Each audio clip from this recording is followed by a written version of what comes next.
It's a great privilege that Baba Ramdev is here with us.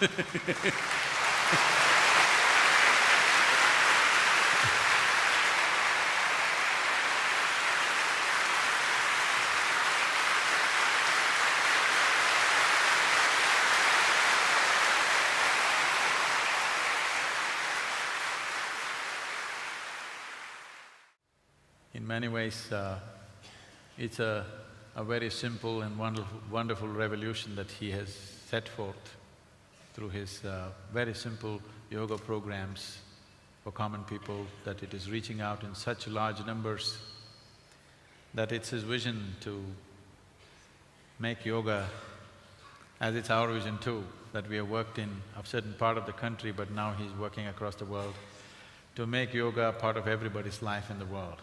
That's his vision, and he's taking huge steps in the direction, and it's really wonderful that he took time off to come here today and spend some time. I just happened to be in his center just about 6 or 7 days ago, and he has created a huge medical facility where thousands of people are being treated on a daily basis. And above all, the most important thing is that he's making all sorts of people who wouldn't wake up in the morning, who do not know what's sunrise in their lives, who don't step out of their house in the morning, such people to do yoga in their bedrooms. So that's the big thing that he has done, that so many people, all kinds of odd people who have never ever would have ventured to do yoga in their lives are beginning to do whatever simple form of yoga in their homes. That is a big achievement that he has made in the world. I would like him to say whatever he has to say.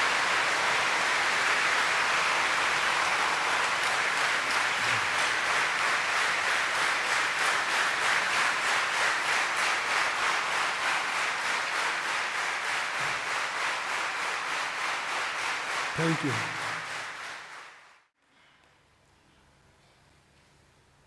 I cannot speak English like Sadhguruji, so I will speak in my own language.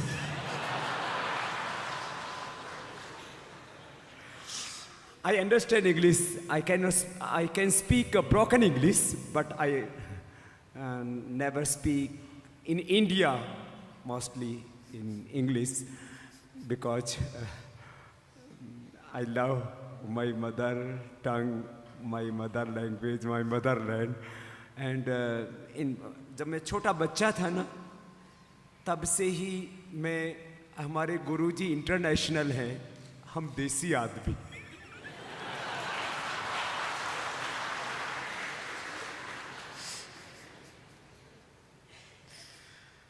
और physically Swami ji से introduction before 1 week हुआ होगा, लेकिन spiritually जब हमने स्वामी जी को देखा, तब हमें लगा कि न जाने कितने युगों युगों से हम साथ में हैं। इतना प्रेम, इतनी करुणा, इतना वात्सल्य, compassion, mercy, divine love, agape love. हाँ स्वामी जी, अब वैसे भी हम काली दाढ़ी वाले, ये सफ़ेद दाढ़ी वाले, हमारे बाप तो वैसे ही थे।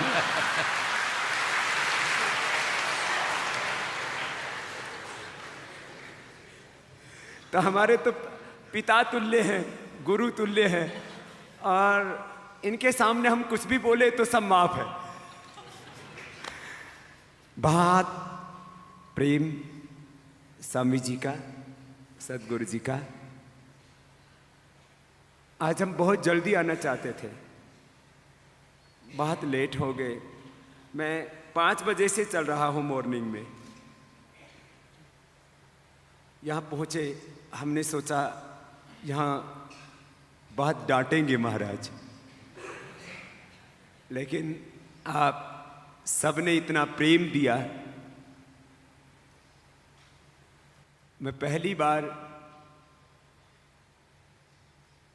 खास करके कोयम्बटूर में आया हूँ, और वो भी मुझे लगता है मैं एक हिमालय से दूसरे हिमालय में आ गया।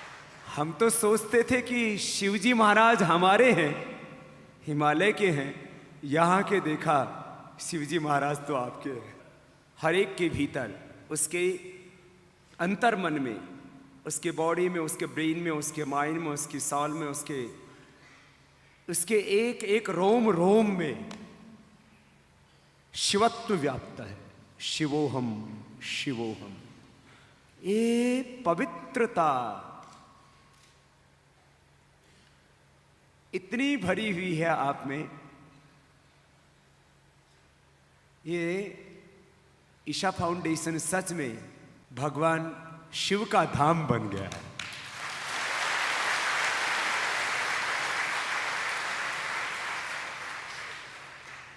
और हमारे शिव भोले तो सामने है ही।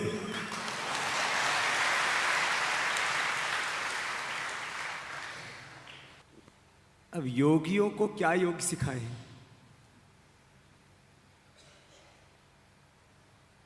हाँ, जब सदगुरु महाराज का आदेश है कि आपके साथ मैं बात करूं, तो बोल रहा हूं। आप में से कितने भाई बहन मेरी ये हिंदी भाषा समझ पा रहे? How many people are understanding my language? कुछ कुछ तो हैं हमारे वाले भी।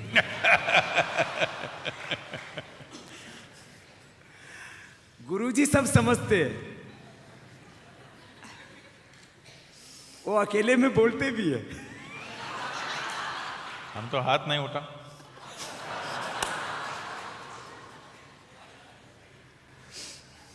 गुरु ये जुबान की भाषा नहीं, वो दिल की भाषा ज्यादा समझते हैं।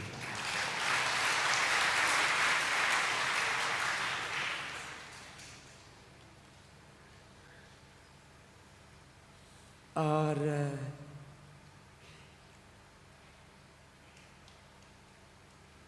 योग के बारे में एक दो बातें आपके साथ शेयर करना चाहता हूं। मैं 9 वर्ष का था तब से योग प्रैक्टिस कर रहा हूं। पहले मैं फिजिकल पोस्चर्स करता था, फिर फिजिकल एक्सरसाइज करता था। ये 500 दंड बैठक लगाना, ऐसे अच्छे अच्छे मसल्स होने चाहिए, मजबूत मजबूत। फिर देखा ये मसल्स कोई काम नहीं आता है। अभी भी मेरे मसल्स कमजोर नहीं है, लेकिन किसी को मुक्का थोड़ी मारना, क्या करना। तो फिर मैं प्राणायाम पर चला गया, और अब मैं लास्ट 20-25 ईयर्स से प्राणायाम के प्रैक्टिस करता हूं। 30 मिनट्स कपालभाति मैंने खुद किया पहले, 30 मिनट्स अनुलोम विलोम अपने बॉडी पर, फिर दूसरों पर कुछ महसूस किया। वो थोड़ा सा आपके बीच में बांटना चाहता हूं।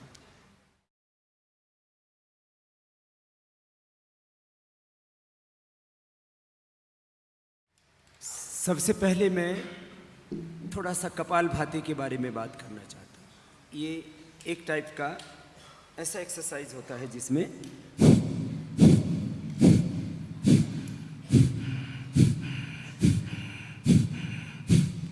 हम मूलाधार, स्वादिष्ठान, मणिपुर, हृदय, अनहत, विशुद्धि, आज्ञा, सहस्रार, अष्ट चक्रों को स्टिमुलेट करते हैं, कंटिन्यूअस, नॉन स्टॉप।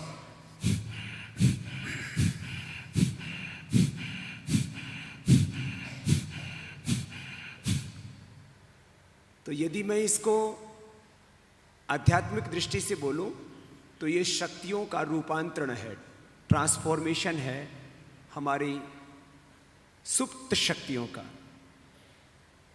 जैसे सुप्त का अर्थ है जैसे मिट्टी में, अर्थ में मिठास है, खटास है, ऑयल है। मिट्टी में ऑयल है, सरसों का बीज लगाते हैं, नारियल का बीज लगाते हैं तो कितना ऑयल, सनफ्लावर लगाते हैं तो कितना ऑयल, लैंड में ऑयल है, सॉइल के अंदर ऑयल है, सॉइल में शुगर है, सॉइल में डिफरेंट रस हैं, सब कुछ है, लेकिन उसके लिए मेहनत करके उसको निकालना पड़ता है। ऐसे ही अपने अंदर सब कुछ है, तो ये उस अंदर को जागृत करने का माध्यम है। तो ये मैंने कपालभाति के बारे में देखा कि एक हेल्दी आदमी जब कपालभाति करता है तो उसकी शक्तियों का ट्रांसफॉर्मेशन होता है, और कपाल मानी माथा, भाति मानी दीप्ति, उसका चेहरा चमकने लगता है, और विदाउट कॉस्मेटिक उसमें ऐसी चमक आती है जो कभी नहीं मिटती है।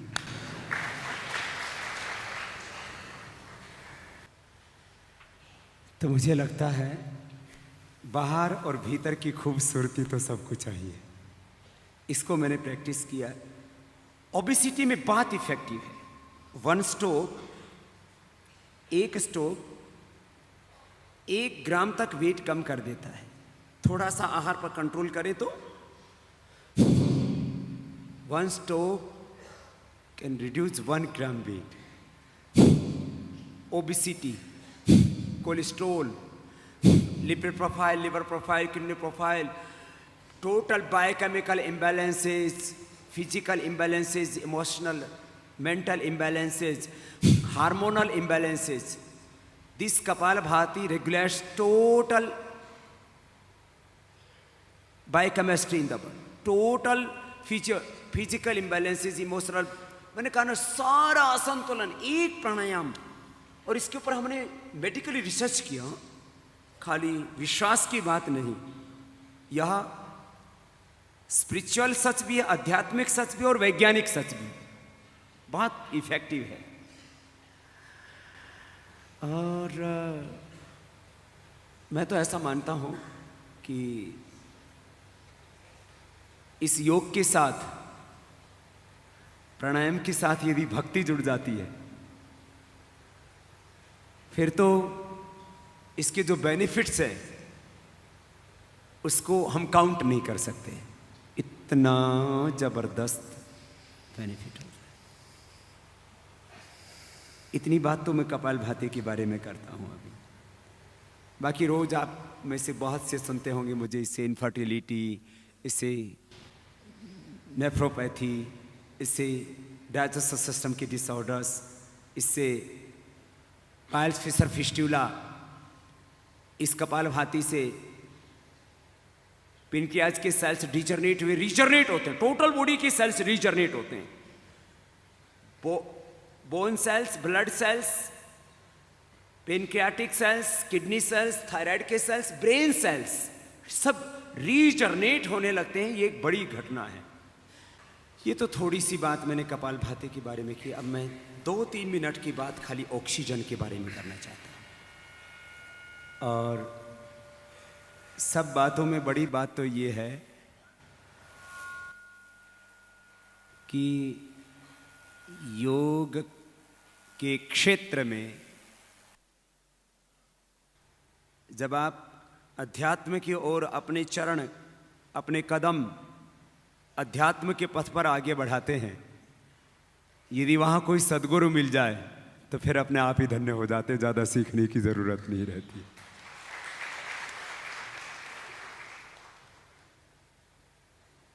मैं खाली 2 मिनट की बात, पहले ऑक्सीजन के ऊपर मैंने काम किया थोड़ा। सभी लोग सोचते हैं कि ऑक्सीजन से हमारे हेल्दी सेल जीवित रहते हैं। मैंने इसके ऊपर काम किया तो पाया अनहेल्दी सेल इससे मर जाते हैं। हमारे शरीर के विरुद्ध काम करने वाली कोशिकाएं, चाहे वो कैंसर सेल्स हो, हमारे शरीर के विरुद्ध काम करने वाले शरीर के, एक तो हमारे शरीर के सहयोगी जीवाणु शरीर में होते हैं, एक शरीर को नुकसान पहुंचाने वाला कीटाणु, रोगाणु, वो प्राणायाम की प्रैक्टिस से अपने अंदर ही खत्म हो जाते हैं। माने ऑक्सीजन जब आप ज्यादा प्रोवाइड कराते हैं तो cancer cells can not thrive in an oxygenated environment. ये तो साइंटिफिकली प्रूव हो चुका है, खाली एक इसी के बारे में बात नहीं। मैंने तो ये देखा कि भस्त्रिका और अनुलोम विलोम जब हम प्राणायाम कराते हैं कि हमारे बॉडी के जो स्टेम सेल्स हैं, सेल्स, उन सेल्स के जो जीन्स, क्रोमोसोम्स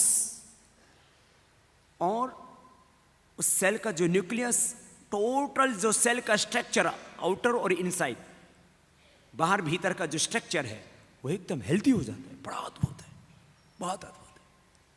और एक एक सेल एनर्जेटिक हो जाता है, इतनी ऊर्जा आती है। एक सेल एक शरीर के बराबर है, 1 सेल इक्वल टू 1 बॉडी। और एक सेल को आपने ट्रीट कर दिया, हील कर दिया, तो सेल से ही ब्रेन बनता है, सेल से ही ग्लैंड्स बनते हैं, सेल से ही डिफरेंट ऑर्गेन्स बनते हैं, उनसे different chemical source hormones secret होते हैं। उसको आपने ठीक कर दिया तो सब कुछ ठीक हो जाएगा। ये ऑक्सीजन का प्रभाव, जब आप मंत्राज की चैंटिंग करते हैं, जब आप भस्त्रिका करते हैं, जब आप नाद योग करते हैं, तब लंबे सांस जाते हैं और ये आपके भीतर एक बहुत गहरा दिव्य रूपांतरण करते हैं। प्राणायाम के बारे में तो आज इतना ही कहूंगा। मैंने ये बातें इसलिए कही क्योंकि किसी व्यक्ति का नाम किसी चीज से जुड़ जाता है। मेरा नाम प्राणायाम से जुड़ा हुआ है। मुझे कहीं भी लोग देखते हैं तो बोलते हैं, छोटे छोटे बच्चे भी, ये बोले वो बाबा जी आ गए जो पेट हिलाते हैं, ये बोले बाबा जी आ गए जो। देश में विदेश में जहां भी जाओ मुझे देखते ही लोग ऐसे करने लग जाते। इसलिए मैं ये क्यों करता हूं थोड़ा सा आपको बताया।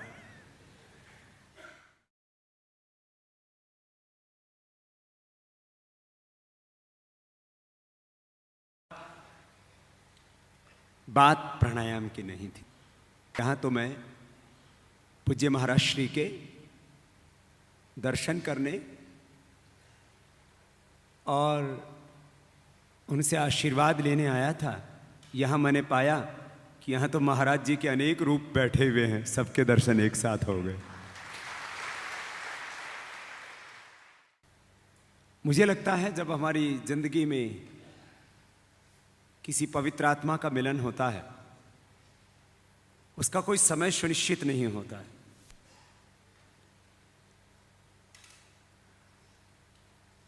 आप सब जो यहां पर आए हैं अनायास नहीं आ गए। कोई पावर है जो आपको यहां सदगुरु तक खींच के लेके आती है। अनेक जन्मों के कोई आध्यात्मिक संबंध होते हैं जो किसी सदगुरु से आपको जोड़ते हैं। आप जुड़े हैं, इसका मतलब कोई अनेक जन्मों के पुण्य, अनेक जन्मों की तपश्चर्या, अनेक जीवनों की साधना वो आपके साथ जुड़ी है। और अब जैसे कि मैंने पहले कहा एक वाक्य कि अब गुरु आप में पूरे समा जाएं। यहां जितने भी भाई बहन बैठे हैं, मैंने कहा मैं उनको एक व्यक्ति के रूप में नहीं देखना चाहता। मैं आप सबके भीतर इन सदगुरु के रूप को आप सबके भीतर पूरा का पूरा देखना चाहता हूं। और यदि ये रूप आपके भीतर नहीं उतरा, इसका मतलब आपने अपने सदगुरु का दर्शन नहीं किया। सदगुरु का दर्शन ये शरीर का दर्शन नहीं, ये हेयर्स तो आपके भी हैं, ये इस बॉडी की सेल तो आपके भी इक्वल ही हैं, ब्लड सेल्स इक्वल हैं, बोन सेल्स इक्वल हैं, हार्ट भी लगभग इक्वल है। तो फिर गुरु का दर्शन का मतलब क्या? गुरु का दर्शन का मतलब ही पूरा यह है कि गुरु का संपूर्ण रूप, उनकी वाणी, उनका व्यवहार, उनकी सोच, उनका चरित्र, उनकी दिव्यता, उनकी पवित्रता, सब कुछ अपने भीतर उतर जाए। ये गुरु का दर्शन। गुरु दर्शन के बारे में हमारे शास्त्रों में बहुत महिमा है। साधु नाम दर्शनम पुण्यम तीर्थ भूता ही साधु, कालेन फलति तीर्थ सद्य साधु समागम, परीक्ष लोकान कर्मचितान ब्राह्मणो निर्वेदम आयात नास्त्य कृतः कृतेन तद विज्ञानार्थम स गुरुमेवाभिगच्छेत्, तद विज्ञानार्थम स गुरुमेवाभिगच्छेत् समित पाणि श्रोत्रियम ब्रह्मनिष्ठम। जब तक जीवन में कोई ब्रह्मनिष्ठ सद्गुरु नहीं मिल जाता तब तक जीवन अधूरा है। जीवन पूरा तब होता है जब कोई पूरा सद्गुरु मिल जाए। और गुरु मिलना और गुरु का दर्शन, मैंने कहा हम उसको यदि बाह्य रूप में सोच रहे हैं कि एक बहुत बड़े गुरु हमें मिल गए, ये तो कुछ ऐसे ही हुआ कि बहुत फेमस कंपनी का ब्रांड, उसकी आपको कोई एजेंसी मिल गई बस, तो आप कोई बहुत बड़े ब्रांड के गुरु के रिटेलर मत बनना,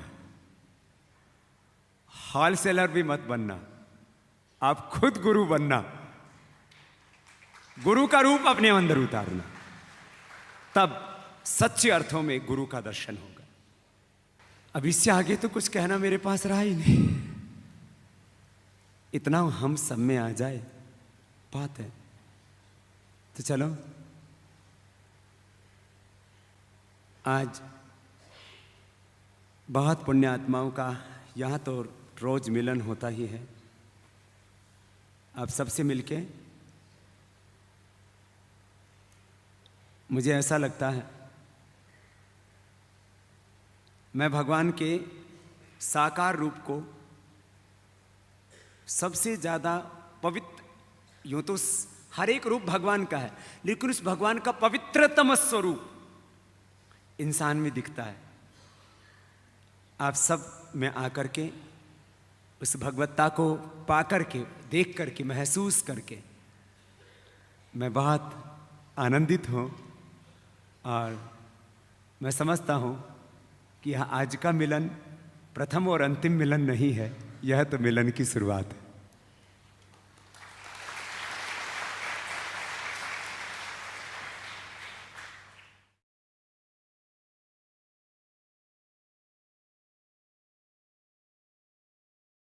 चलो एक प्रार्थना का उच्चारण करते हैं।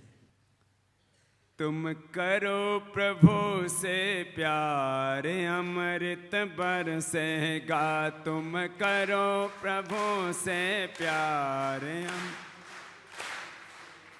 हो बरसेगा नित बरसेगा, बरसेगा नित बरसेगा, तुम करो प्रभु से प्यार अमृत बरसेगा, तुम करो प्रभु से, तुम करो योग अभ्यास अमृत बरसेगा, तुम करो योग अभ्यास तुम करो योग अभ्यास जीवन सुधरेगा, तुम करो योग अभ्यास जीवन। ओम नाम का अमृत प्याला, ओम नाम का अमृत प्याला, पीले बन कर किस्मत वाला, पीले बन कर किस्मत वाला, यह मिले ना बारंबार अमृत बरसेगा, यह मिले ना बारंबार हो बरसेगा नित बरसेगा, बरसेगा नित बरसेगा, तुम करो प्रभु से प्यार अमृत बरसेगा, तुम करो प्रभु से, तुम करो योग अभ्यास अमृत बरसेगा, तुम करो योग अभ्यास अमृत बरसेगा, तुम करो योग अभ्यास जीवन सुधरेगा, तुम करो योग अभ्यास जीवन सुधरेगा। बोलिए सच्चिदानंद भगवान की जय, भारत माता की जय, गौ माता की जय, वंदे मातरम।